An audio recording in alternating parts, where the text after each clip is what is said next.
So ಈ ದಿಶಾಬೂಲ ಆಗೋದು ಅಷ್ಟೇ ಕಷ್ಟ ಅದ. ಯಾಕಂದರೆ ಎಲ್ಲದಕ್ಕೂ ರೆಕಾರ್ಡ್ಗಳು ಇಟ್ಕೊಂಡು ಬಂದಿದ್ದಾರೆ ಅವರು. ಆ ರೆಕಾರ್ಡ್ಗಳನ್ನ ಸುಳ್ಳು ಅಂತ ಹೇಳಲಿಕ್ಕೆ ಆಗ್ತಾಯಿಲ್ಲ. ಆ ರೆಕಾರ್ಡ್ಗಳನ್ನ ಸುಳ್ಳು ಮಾಡಲಿಕ್ಕೆ ಮೋಸ್ಟ್ಲಿ ಯಾರಿಂದೂ ಸಾಧ್ಯ ಇಲ್ಲ. ಅದರಲ್ಲೂ SIT ಇವತ್ತು ನಾವು ಗಮನಿಸಿದಾಗ SIT ಮಾತ್ರ ಪ್ರಾಮಾಣಿಕವಾಗಿ ಕೆಲಸ ಮಾಡೋದನ್ನು ನೋಡಿದಾಗ, ಅದರಲ್ಲೂ ಅದು ಈಗ ನಾನು ಕೆಲಸ ಶುರು ಮಾಡಿದ್ದೀನಿ ಅನ್ನೋ ಒಂದು ಮೆಸೇಜ್ ಕೊಟ್ಟಿದ್ದರಿಂದಾಗ ಈ ಎದುರಾಳಿಗಳಿಗೆ, ಅದರಲ್ಲೂ ಈ ಕೇಸನ್ನು ಮುಚ್ಚಿ ಹಾಕಬೇಕು ನಾನಾ ರೀತಿಯಾಗಿ ಪ್ರಯತ್ನ ಮಾಡಿದಂಥ ಈ ಮೀಡಿಯಾದಲ್ಲಿ ಕೆಲವೊಂದು ಜನಕ್ಕೆ ಇವರಿಗೆಲ್ಲರಿಗೂ ಇವತ್ತು ಆತಂಕ ಶುರುವಾಗಿಬಿಟ್ಟದು. ಹೌದಪ್ಪ, ಇದು ಸುಲಭವಾಗಿ ಬಗೆಹರುವಂಥದ್ದೆಲ್ಲ. ಸಿದ್ದರಾಮಯ್ಯ ನೇಮಿಸಿದಂಥ ಈ SIT ನಿಶ್ಚಿತವಾಗಿಯೂ ನಮಗೆಲ್ಲ ಒಂದು ಮರಣ ಮೃದಂಗ ಆಗ್ತದೆ ಅನ್ನುವಂಥ ಮಾತುಗಳು ಕೇಳಿ ಬರ್ತಾ ಇದ್ದಾವೆ. ಶಿಕ್ಷೆ ಆಗೇ ಆಗ್ತದೆ ಅನ್ನುವಂಥ ಒಂದು ವಾತಾವರಣ ನಿರ್ಮಾಣ ಆಗಿರ್ತದೆ.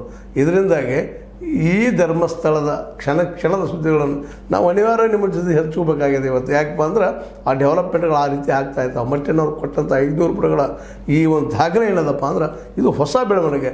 ಯಾಕಪ್ಪ ಅಂದ್ರೆ ಈಗ ನಾವು ಸ್ಟಾರ್ಟ್ ಮಾಡಿದ್ವಿ ಅಂತ ಭರವಸೆ ಮೂಡಿದಾಗ SIT ಭರವಸೆ ಮೂಡಿಸಿದಾಗ ಜನರಿಗೆಲ್ಲ ಇಲ್ಲ, ನಾವು ನಿಜವಾಗಿ ತನಿಖೆನ ಮಾಡ್ತಾಯಿದ್ದೀವಿ, ಸತ್ಯವನ್ನು ಹೊರಗೆ ತೊಗೊಂಬರ್ತೀವಿ, ತಪ್ಪಿತಸ್ಥ ಶಿಕ್ಷೆ ಕೊಡ್ತೀವಿ ಅನ್ನುವಂಥ ವಾತಾವರಣ ಅಲ್ಲಿ ನಿರ್ಮಾಣ ಮಾಡಿದ್ದಾರೆ.